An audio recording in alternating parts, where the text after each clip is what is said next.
안녕하십니까. KT의 표명입니다. 팔로우 수는 6만 1,000명 정도 됩니다. 4만 명은 너무 옛날 얘기인 것 같은데, 제가 오늘 말씀드린 건 스마트 시대 새로운 희망을 마련하는 주제로 발표를 드리겠습니다.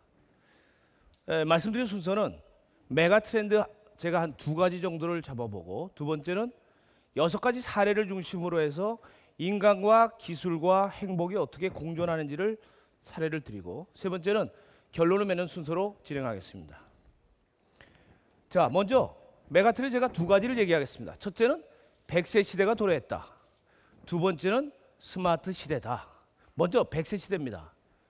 유엔의 세계 인구 고령화 보고서에 의하면 인류 평균 수명이 새로운 기준에 도달한 호모 헌드레드 시대를 얘기하고 있습니다. 대한민국 마찬가지입니다. 지금으로부터 40년 전 1971년에 남자의 평균 연령이 59세였습니다. 여성의 평균 연령이 65세였습니다. 40년이 지났는데 딱 20살이 20세가 더 수명이 연장됐습니다. 자, 지금까지는 우리 80세 시대에 살고 있었다고 얘기할 수 있습니다. 근데 앞으로 100세 시대가 왔습니다.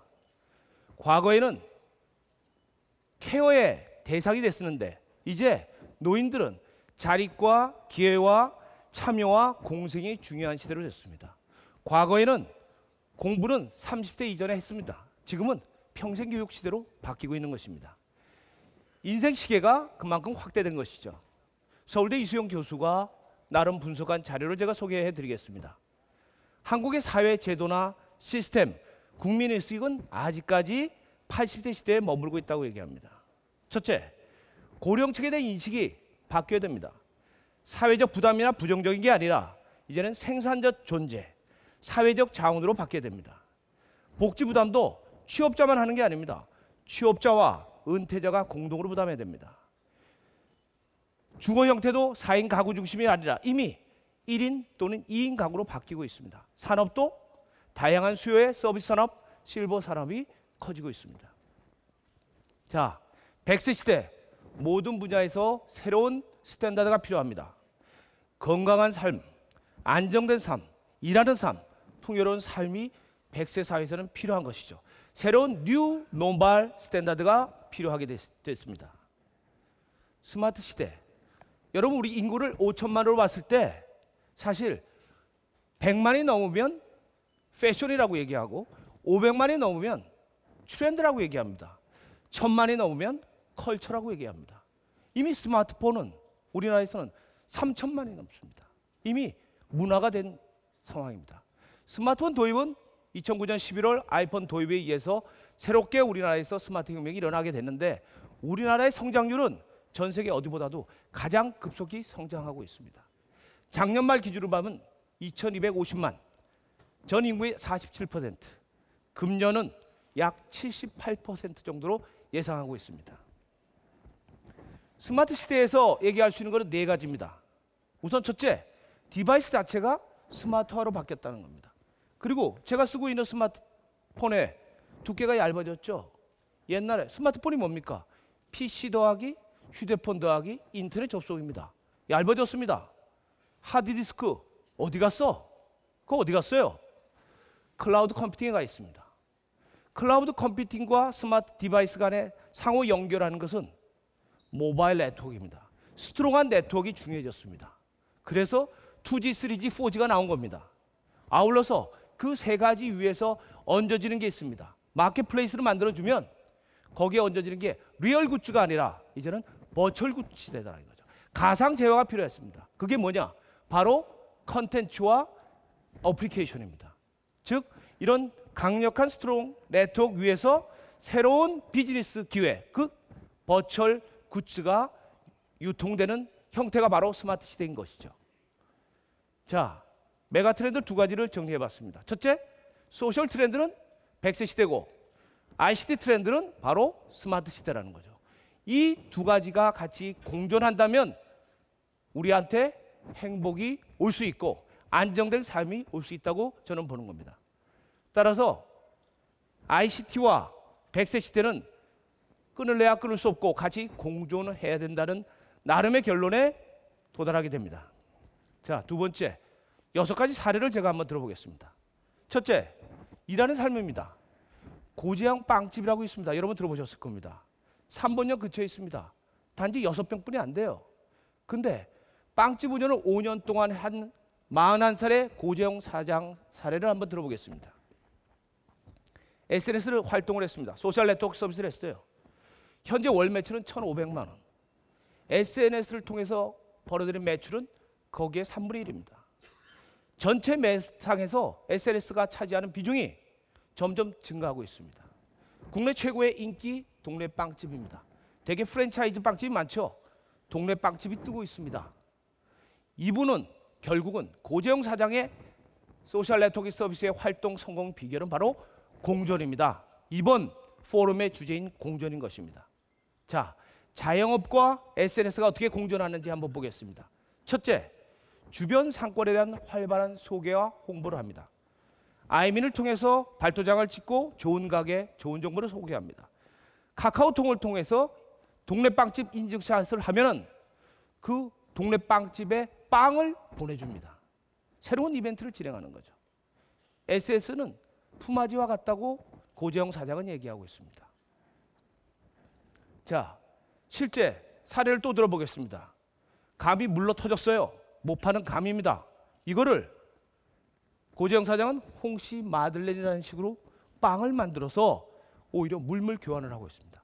자연스럽게 스토리 마케팅도 하고 인기 메뉴로 새롭게 탄생하게 만들었습니다. SNS를 통해서 물물 교환하는 사례가 또 있습니다. 배추 밑에 나는 쑥을 가지고 쑥을 보내주시면 쑥빵을 만들어서 드립니다. 즉 쉽고 빠르게 재료를 받고 거기서 빵을 만들어서 물물 교환하는 형태가 되겠죠. 공존의 세 번째 원칙은 고객들의 상품을 대신 팔아주는 것입니다. 홀딱벗은 방가루, 재미나는 이름이죠. 복농원 유기농 딸기잼, 바로 이것이 소셜 네트워킹 서비스를 통해서 알게 된 고객의 상품을 빵집에서 대리 판매하고 제품에 사용해서 홍보하는 겁니다. 이웃님 농산물도 대신 팔아드립니다. 카테고리도 만들었습니다. 자, 네 번째는 고객으로부터 아이디어를 얻고 있습니다. 브라우니 빵. 시몬, 너는 아느냐? 내 주먹을 받아요. 여기 그림 보시면 굉장히 아프게 생겼죠? 빵이 아주 거치게 생겼습니다. 내 주먹을 받아요. 고객으로부터 아이디어 또한 얻고 있습니다. 고객으로부터 아이디어 얻는 사례가 또 있습니다. 디자인은 어느 고객이 일본 출장을 갔다가 거기서 먹어본 빵을 트위터로 소개를 했어요. 사진을 찍어서 보냈습니다. 바로 여기 있는 사진, 바로 이 빵입니다. 그 사진과 설명을 토대로 직접 만들어 봤습니다. 그리고 만든 결과를 리트윗했습니다. 바로 명란 토스트가 탄생하게 된 배경입니다. 고재영 사장에게 물어봤습니다. SNS는 무엇이냐? 물물 교환이고 아이디어 원천이고 사람과 사람의 관계를 연결해 주는 거고 한 줄기 빛이다. 이 좋은 걸 왜 안 하십니까? 그걸 저한테 물어봤습니다. 자, 첫 번째 사례, 자영업자와 고객과 그리고 주변 상권과의 공존의 사례가 되겠습니다. 두 번째는 안정된 삶입니다. 2005년도에 귀향을 했습니다. 당시 나이가 33살, 농사 경험 전혀 없습니다. 김미자 사장님의 사례입니다. 귀농 후 3년 동안 친환경 재배 농산물을 만들어서 했는데 시장에서 제가 못 받았어요. 또 조금씩 도시 소비자하고 직거래도 했는데 수익이 잘 안 났습니다. 그런데 2007년도에 귀농 며느리라는 아이디를 만들어서 무농약 친환경 인증의 토마토 상품을 SNS를 통해서 홍보를 했습니다. 즉 고팜1이라는 트윗 아이디를 통해서 농사일기와 토마토의 성장 모습, 오늘 저 열심히 농사 짓고 퇴근합니다. 퇴근하는 사진, 이런 식으로 해서 소비자와 소통을 한 것이죠. 농사는 일이 아니라 아름다움이라고 또 표현도 했습니다. 인터넷 홈페이지, 블로그, 트위터를 활용한 활발한 SNS 활동을 했습니다. 작년에 농어민 대상으로 우수 블로그로 선정되기도 했습니다. 활동 전에 비해서 현재는 우수 고객이 10배 정도 늘었다고 합니다. 매출도 지속 증가하고 있습니다. 방울토마토 다른 데보다 40% 비싼 가격에 출시했습니다.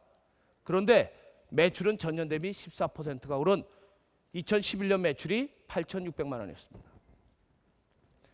아울러서 미래 귀농하고자 하는 사람들과 소통도 적극적으로 했습니다. 예비 귀농인과 소통을 해서 자신의 경험과 지식을 공유하고 했습니다. 여기서 얻는 두 번째 사례, 농민과 소비자와 지역 사회 간의 공존의 멋이 여기 바로 있는 것입니다. 자, 세 번째는 일하는 삶입니다. 여러분 잘 아시겠지만 국민 가수 김건모 씨가 부른 히트곡이 있습니다. 잘못된 만남, 핑계. 아울러서 홍경민 씨가 부른 흘리는 우정, 이거 작곡한 작곡자가 바로 국내 가요 히트곡 제조기라고 할 수 있는 KMP 홀딩스의 김창완 대표십니다. 이분한테 물어봤습니다. 아까 제가 소개해드린 버추얼 관련된 사항입니다. 최근에 새로운 음악 세상 진이라는 새로운 클라우드 뮤직 서비스가 런칭이 됐습니다. 진이에 대해서 물어봤습니다. 작곡가로서 진이를 어떤 의미인가요?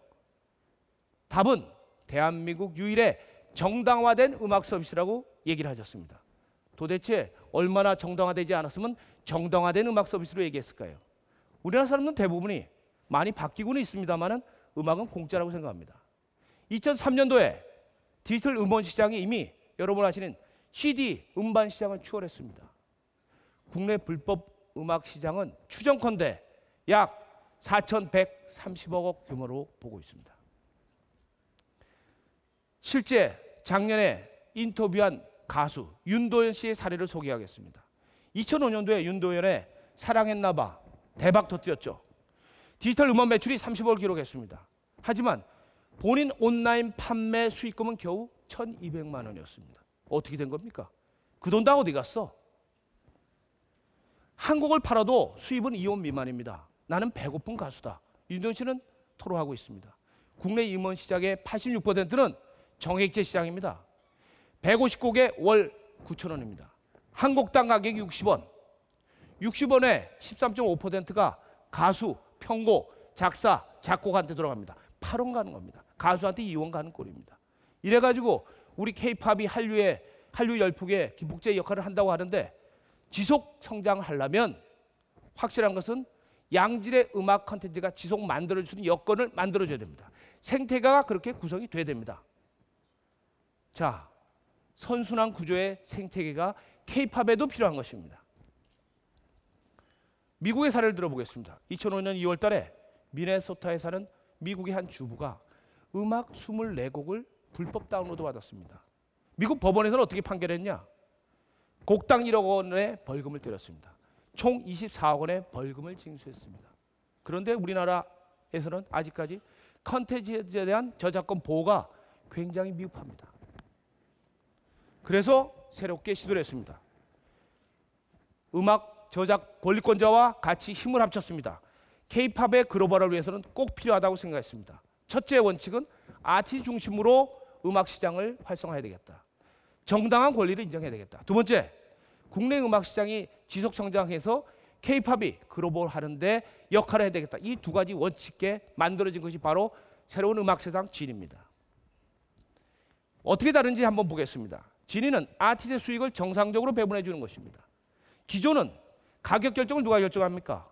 음악의 유통사업자, 서비스사업자가 결정합니다. 앞으로는 음악 권리권자가 결정해야 됩니다. 두 번째, 비율은 70%를 음악 권리권자가 갖고 30%를 유통사업자가 갖는 게 맞다고 생각합니다. 그거는 애플의 아이튠즈에서 이미 보여주고 있습니다. 곡당 가격은 다양한 가격이다. 왜 신곡과 구곡이 똑같아야 되느냐 이거죠. 구곡은 50원에도 팔 수 있는 거다. 신곡은 600원에도 팔 수 있는 거다. 이 새로운 시도가 바로 진이에서 시작되고 있는 것입니다. 음악을 포함해서 2015년 전 세계 버추얼 굿, 가상 재화, 즉 컨텐츠와 어플리케이션 이 시장 전망은 예측한 건데 160 빌리언 US 달러로 예측하고 있습니다. 굉장히 시장이 커질 것입니다. 즉 진이라는 새로운 시도는 건전한 음악 생태계와의 공존의 사례가 되겠습니다. 네 번째 사례입니다. 풍요로운 삶입니다. KT에 근무하는 강희주 매니저를 들어보겠습니다. 32살입니다. 회사 경력은 11년 됐어요. 4살 딸아이들은 워킹맘입니다. 여성 경제활동 인구는 점점 늘어나고 있습니다. 우리나라는 작년 기준으로 봤을 때 국내 여성 경제활동 인구수는 1042만 정도 됩니다. 여성 경제활동 비율은 약 50%에 가까워집니다. 워킹맘의 주요 갈등 요인을 조사해 봤습니다. 첫째는 회사 분위기와 제도가 여전히 남성 중심으로 돼 있다는 거. 두 번째는 직장 상사와 동료가 제대로 이해를 못 해주는 거. 셋째는 자녀고 넷째는 남편입니다. 자, 이 강희주 매니저하고 제가 인터뷰를 해봤습니다. KT는 2010년부터 스마트 워킹을 했습니다. 전 직원의 20%가 스마트 워킹에 참여합니다. 자기는 스마트 워킹이 아니었으면 회사를 그만두었을 거라고 얘기하고 있습니다. 실제 스마트 워킹 제도를 도입하기 전에 육아 문제로 휴직을 1년 정도 했습니다. 지금은 어떡하냐? 2010년 이후에는 스마트 워킹 제도를 활용해서 한 달에 6번 정도는 재택근무를 합니다. 재택근무 그냥 하는 게 아니잖아요. 뭔가 ICT의 도움이 필요합니다. 그게 바로 버추얼 데스크탑 인터페이스라는 솔루션입니다. 즉 스마트 패드를 가지고 VDI 솔루션을 얹은 걸 가지고 집에서나 사무실에서나 또는 스마트 워킹 센터에서 마음껏 업무를 할 수 있는 환경 구축해 주는 게 중요합니다. 저는 세종시도 마찬가지라고 생각했어요. 정부가 2개로 나눠져서 근무하게 되는데 거기도 완벽하게 스마트 워킹 체제가 될 수 있도록 ICT가 서포트 돼야 된다고 생각합니다. 스마트 워킹 효과를 조사해 봤습니다. 1인당 출퇴근에 94분이 절약된다고 얘기하고 있습니다. 업무 스트레스는 21% 감소하고 업무 생산성은 15% 증가한 것이 저희들 실제 우리 직원들을 조사한 결과입니다. 즉 이제는 일과 삶의 조화, 일과 삶의 공존이 필요한 시기입니다. 바로 스마트 워킹이 100세 시대에 일과 삶의 공존을 해주는데 굉장히 중요한 역할을 할 수 있다는 사례를 제가 소개해 드렸습니다. 다섯 번째는 실버 세대 얘기를 해보겠습니다.